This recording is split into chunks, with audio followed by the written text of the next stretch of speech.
കോൺഗ്രസിൽ തമ്മിലടി രൂക്ഷമാകുന്നുണ്ട്. കെ.പി.സി.സി അധ്യക്ഷനായി കെ സുധാകരൻ വീണ്ടും ചുമതല ഏറ്റെടുത്ത ചടങ്ങിൽ നിന്നും നിലവിലെ ആക്ടിംഗ് പ്രസിഡന്റ് എം ഹസൻ വിട്ടുനിന്നു. ഇതിൽ അതൃപ്തി സുധാകരൻ പരസ്യമാക്കുകയും ചെയ്തു. കെ.സി. വേണുഗോപാലിനും പരോക്ഷ വിമർശനം ഉണ്ടായി. വിവരങ്ങളുമായി ശാലിനി ചേരുന്നുണ്ട്. ശാലിനി, ഏതാണ് ഇതുമായി ബന്ധപ്പെട്ട വിവരങ്ങൾ? ലക്ഷ്മി, ഒരു ചെറിയ ഇടവേളയ്ക്ക് ശേഷമാണ് തെരഞ്ഞെടുപ്പിന്റെ പ്രചാരണ ചൂടിൽ നിന്നൊക്കെ മുൻ പ്രസിഡന്റ് അല്ലെങ്കിൽ താൽക്കാലികമായി സ്ഥാനം ചുമതല ഉപേക്ഷിച്ചു പോയി വീണ്ടും ചുമതല ഏൽക്കാനായി കെ സുധാകരൻ എന്ന കെ.പി.സി.സി ആസ്ഥാനത്തേക്ക് എത്തിയത്. രാവിലെയോടുകൂടി പ്രവർത്തക സമിതി അംഗം കൂടിയായിട്ടുള്ള മുതിർന്ന നേതാവ് എ.കെ. ആന്റണി അദ്ദേഹത്തിന്റെ വസതിയിൽ സന്ദർശിച്ച ശേഷമാണ് കെ സുധാകരൻ കെ.പി.സി.സിയിലെത്തി ചുമതല ഏറ്റെടുത്തത്. പക്ഷേ ആ ചുമതല ഏറ്റെടുക്കൽ ചടങ്ങിലാണ് ഇത്തരത്തിൽ ഗുരുതരമായിട്ടുള്ള പാർട്ടിക്കുള്ളിലെ കല്ലുകടികൾ, ഒപ്പം തന്നെ വിഭാഗീയത അല്ലെങ്കിൽ അത്തരത്തിൽ ചർച്ച ചെയ്യപ്പെടുന്ന പല കാര്യങ്ങളും പുറത്തു വരുന്നത് എന്നുള്ളതാണ് ഏറ്റവും ശ്രദ്ധേയമായിട്ടുള്ള കാര്യം. പ്രധാനപ്പെട്ട ഒരു ചടങ്ങാണ്. നിരവധി കോൺഗ്രസ് പ്രവർത്തകർ ഈ പരിപാടിയിൽ പങ്കെടുത്തിട്ടുണ്ട്. പക്ഷേ ചുമതല നൽകേണ്ട എം ഹസൻ, താൽക്കാലിക പ്രസിഡന്റായി ചുമതലയിലുണ്ടായിരുന്ന എം ഹസനോ പ്രതിപക്ഷ നേതാവ് വി.ഡി. സതീശൻ ഉൾപ്പെടെയുള്ളവർ ഈ ചടങ്ങിൽ നിന്ന് വിട്ടുനിന്നിരുന്നു എന്നുള്ളതാണ് ഏറ്റവും ശ്രദ്ധേയമായിട്ടുള്ള കാര്യം. ഒപ്പം തന്നെ രമേശ് ചെന്നിത്തല അടക്കമുള്ള മുതിർന്ന കോൺഗ്രസ് നേതാക്കന്മാരും ഈ പരിപാടിയിൽ പങ്കെടുത്തിരുന്നില്ല എന്നുള്ളതാണ് ഏറ്റവും പ്രധാനപ്പെട്ട വസ്തുത. ഇതിൽ കെ സുധാകരന്റെ പ്രതികരണ മാധ്യമങ്ങൾ ആരാഞ്ഞിരുന്നു. പക്ഷെ അപ്പോൾ അദ്ദേഹം പറഞ്ഞത് ചില അത്യാവശ്യങ്ങൾ ഉള്ളത് കൊണ്ട് തന്നെ താൽക്കാലിക പ്രസിഡന്റ് സ്ഥാനത്ത് നിന്ന് മാറി നിൽക്കുകയാണ്, അല്ലാതെ മറ്റൊരു പ്രശ്നവും ഇല്ല എന്നുള്ളതാണ്. പക്ഷേ ഇത്തരത്തിൽ ഒരു സ്ഥാനം നൽകുമ്പോൾ ആ ചടങ്ങിൽ പങ്കെടുക്കേണ്ടത് അത്യാവശ്യമായിരുന്നു. അത് എം ഹസന് പങ്കെടുക്കാമെന്നുള്ളതായിരുന്നു അദ്ദേഹം ചൂണ്ടിക്കാട്ടിയത്. ഒരു പക്ഷേ പാർട്ടിക്കുള്ളിലെ കോൺഗ്രസിനുള്ളിലെ ചില ചേരിപ്പോരുകൾ അത് മറന്നീക്കി വീണ്ടും പുറത്തു വരുന്നതിന്റെ ഉദാഹരണങ്ങൾ കൂടിയാണ് ഈ ഒരു വിട്ടുനിൽക്കൽ എന്നുള്ളതാണ് രാഷ്ട്രീയമായി ഇതിനെ വിലയിരുത്തേണ്ടത്. അതിനുശേഷം മാധ്യമങ്ങളോട് ചില നിർണായകമായിട്ടുള്ള പ്രതികരണങ്ങൾ കൂടി അദ്ദേഹം നടത്തുകയും ചെയ്തിട്ടുണ്ട്. താൽക്കാലിക പ്രസിഡന്റായി ചുമതലയിൽ ഉണ്ടായിരുന്ന സമയത്ത് എം ഹസൻ എടുത്തിട്ടുള്ള ചില പരാതികൾ ലഭിച്ച ചില തീരുമാനങ്ങളിൽ ഉടൻ തന്നെ കൂടിയാലോചനകൾ ഉണ്ടാകും, അത് പുനഃപരിശോധന നടത്തുമെന്നുള്ളതാണ് കെ സുധാകരൻ വ്യക്തമാക്കിയിരിക്കുന്നത്. ലത്തീഫ് അടക്കമുള്ളവരെ പാർട്ടി പുറത്താക്കുകയും അല്ലെങ്കിൽ സ്ഥാനത്ത് നിന്ന് മാറ്റി നിർത്തിയ വ്യക്തികളെ തിരികെ പാർട്ടിയിലേക്കും ചുമതലകളിലേക്കും എടുത്ത എം ഹസന്റെ തീരുമാനമാണ് ആദ്യമായി പുനഃപരിശോധിക്കുക എന്നുള്ളതാണ് നമ്മൾ മനസ്സിലാക്കുന്നത്. അത്തരത്തിൽ വലിയ രീതിയിൽ പാർട്ടിയിൽ ചേരിപ്പോര് തുടരുന്നു എന്ന് വേണം മനസ്സിലാക്കാൻ.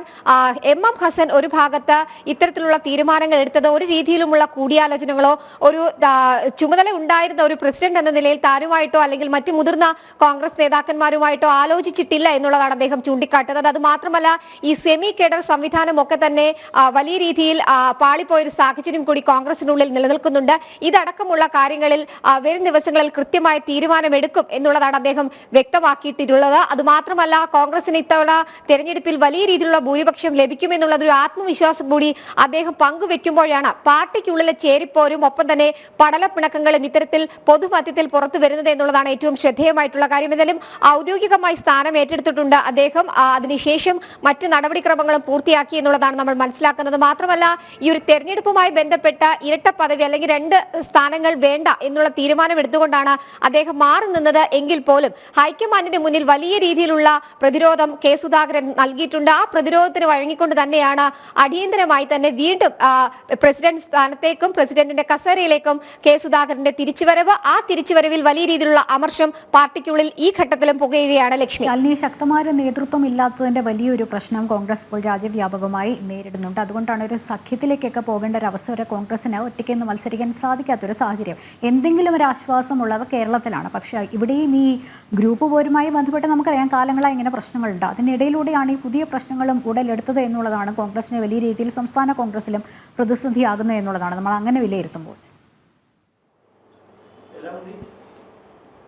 ലക്ഷ്മി സൂചിപ്പിച്ചതുപോലെ തന്നെയാണ് പടലപ്പിണക്കങ്ങൾ ഒരു ഭാഗത്ത് ചർച്ച ചെയ്യപ്പെടുന്നു, മറുഭാഗത്ത് ഇത്തരത്തിലുള്ള നേതൃനിരയിൽ നല്ലൊരു വ്യക്തി ഇല്ലാത്തത് അല്ലെങ്കിൽ അത്തരത്തിൽ ചുമതല നൽകാനോ അല്ലെങ്കിൽ കൃത്യമായ തീരുമാനങ്ങൾ എടുക്കാനോ വ്യക്തിത്വങ്ങൾ ഇല്ലാത്തത് തന്നെയാണ് കോൺഗ്രസിനെ സംബന്ധിച്ചിടത്തോളം പല ഘട്ടങ്ങളിലും അത് സംസ്ഥാന രാഷ്ട്രീയത്തിലാണെങ്കിലും ദേശീയ തലത്തിലാണെങ്കിലും തിരിച്ചടി ഉണ്ടാക്കുന്നത് എന്ന് വേണം മനസ്സിലാക്കാൻ. പക്ഷേ കെ സുധാകരൻ ചുമതലയിൽ ഉണ്ടായിരുന്ന കാലത്ത് തന്നെയാണ് 2 പ്രമുഖ നേതാക്കന്മാരുടെ മക്കളടക്കമുള്ളവർ BJP-യിലേക്ക് എത്തിയത്. അതടക്കമുള്ള വീഴ്ചകളുണ്ട്. കൂടുതൽ കോൺഗ്രസ് നേതാക്കന്മാർ, പ്രാദേശിക തലത്തിൽ നിന്നുള്ള കോൺഗ്രസ് നേതാക്കന്മാരൊക്കെ തന്നെ BJP അടക്കമുള്ള പാർട്ടിയിലേക്ക് എത്തിയതൊക്കെ തന്നെ വലിയ രീതിയിൽ കോൺഗ്രസിന് ക്ഷീണം ഉണ്ടാക്കുന്നുമുണ്ട്. എന്തായാലും ആ ക്ഷീണത്തിൽ നിന്ന് തന്നെയാണ് ഇത്തരത്തിലുള്ള പടലപ്പിണക്കങ്ങൾ കൂടി പുറത്തു വരുന്നത് എന്നുള്ളതാണ് ഏറ്റവും ശ്രദ്ധേയമായിട്ടുള്ള കാര്യം. എന്തായാലും ദേശീയ തലത്തിൽ മാത്രമല്ല സംസ്ഥാന രാഷ്ട്രീയത്തിലും അടപടലും കോൺഗ്രസിന് അടിതെറ്റിയിരിക്കുന്നു എന്ന് വേണം മനസ്സിലാക്കാൻ. അതിന്റെ ഒരു ഉദാഹരണം കൂടിയാണ് ഇത്തരത്തിലുള്ള ചെറിയ ചെറിയ വിഷയങ്ങൾ എന്നുള്ളതാണ് നമ്മൾ മനസ്സിലാക്കേണ്ടത്. ചെറിയ വിഷയങ്ങളാണെങ്കിൽ പോലും പാർട്ടിക്കുള്ളിലെ വലിയ പടലപ്പിണക്കങ്ങളിലേക്ക് കാര്യങ്ങൾ പോകും. ഒരുപക്ഷെ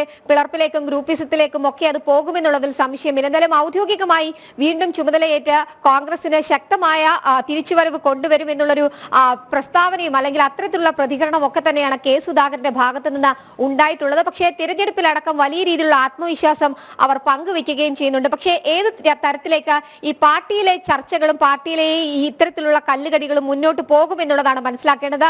കാരണം VD സതീശൻ ഉൾപ്പെടെയുള്ള പ്രതിപക്ഷ നേതാവ് ഉൾപ്പെടെയുള്ളവർ ഈ ഒരു ചടങ്ങിൽ നിന്ന് മാറി നിന്നതോടുകൂടി തന്നെ പാർട്ടിക്കുള്ളിൽ വലിയ രീതിയിൽ ഗുരുതരമായിട്ടുള്ള പ്രശ്നങ്ങൾ ഉണ്ട് എന്ന് വേണം മനസ്സിലാക്കാൻ.